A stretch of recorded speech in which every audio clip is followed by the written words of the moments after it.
ದೇಶದಲ್ಲಿ ಎಷ್ಟು ನೀರಾವರಿ ಯೋಜನೆಗಳು. ಇವತ್ತು 93 ವರ್ಷದಲ್ಲಿ ಇವತ್ತು ಈ ದೇಶಕ್ಕೋಸ್ಕರ ಹೋರಾಡ್ತೀನಿ, ಈ ರೈತರಿಗೋಸ್ಕರ ಹೋರಾಡ್ತೀನಿ ಅಂತ ಹೇಳಿ ವೀಳ್ಯ ಹೇಳೋದನ್ನು ಕೂಡ ಪಾರ್ಲಿಮೆಂಟ್ ಅಲ್ಲಿ ಮಾತಾಡ್ತಾರೆ ಅಂತ ಒಬ್ಬ ಗಂಡು ಮಗ, ಒಬ್ಬ ಮಣ್ಣಿನ ಮಗ ಈ ದೇಶದಲ್ಲಿ ಯಾರನ್ನ ಇದಾಗ ನೋಡಕ್ ಸಾಧ್ಯನಾ?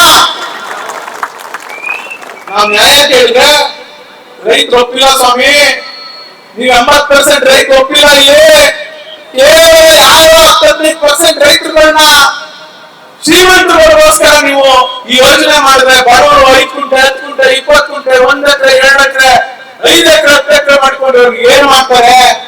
ಹಸು ಕಟ್ಕೊಂಡಿದ್ದಾರೆ, ಲಕ್ಷಾಂತರ ಹಸುಗಳಿದ್ದಾವೆ, ರೇಷ್ಮೆ ಬೆಳಿತಾರೆ, ಲಕ್ಷಾಂತರ ಲೀಟರ್ ತಿಂಗಳು ಹಾಲು ಕರೀತಾರೆ, ತರಕಾರಿ ಬೆಳಿತಾರೆ, ಹೂವು ಹಣ್ಣು ಪಲ್ಯ ಕಾಯಿ ಪಲ್ಯ ಬೆಳಿತಾರೆ, ಜೀವನ ಮಾಡ್ತಾರೆ.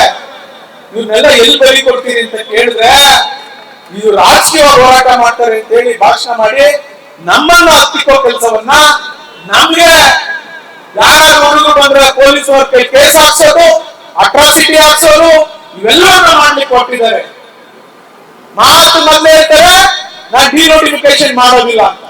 ಯಾರು ಕೇಳಿದ್ರು ಸ್ವಾಮಿ ಡಿನೋಟಿಫಿಕೇಶನ್ ಮಾಡಿ ಅಂತ? ನೀವೇನು ಮಾಡಬೇಡಿ, ಬಿಟ್ಬಿಡಿ. ನಾವ್ ಹೆಂಗೋ ಜೀವನ ಮಾಡ್ಕೊಂಡು ಹೋಗ್ತಾ ಇದೀವಿ, ನಾವ್ ಹೆಂಗೋ ಬೆಳೆ ಬೆಳ್ಕೊಂಡು ಹೋಗ್ತಾ ಇದೀವಿ, ನಾವ್ ಹೆಂಗೋ ನಮ್ಮ ಆಫೀಸ್ ಹಾಕೊಂಡು ಹೋಗ್ತಾ ಇದೀವಿ, ಬಿಟ್ಬಿಡಿ ಅಂತ ಹೇಳಿ ಪರಿಪರಿಯಾಗಿ ಆ ರೈತರು ಹೆಣ್ಣು ಮಕ್ಕಳು ವಿದ್ಯಾರ್ಥಿಗಳು ಕೇಳಿದ್ರು ಕೂಡ ನಿಮ್ಗೆ ಕಿವಿಗೆ ಕಚ್ತಾ ಇಲ್ಲಲ್ಲ. ಕರುನಾಡು ಟೈಮ್ಸ್ ಚಾನೆಲ್ನಲ್ಲಿ ಸುದ್ದಿ ಮತ್ತು ಜಾಹೀರಾತು ನೀಡಲು ಈ ನಂಬರ್ಗೆ ಕರೆ ಮಾಡಿ.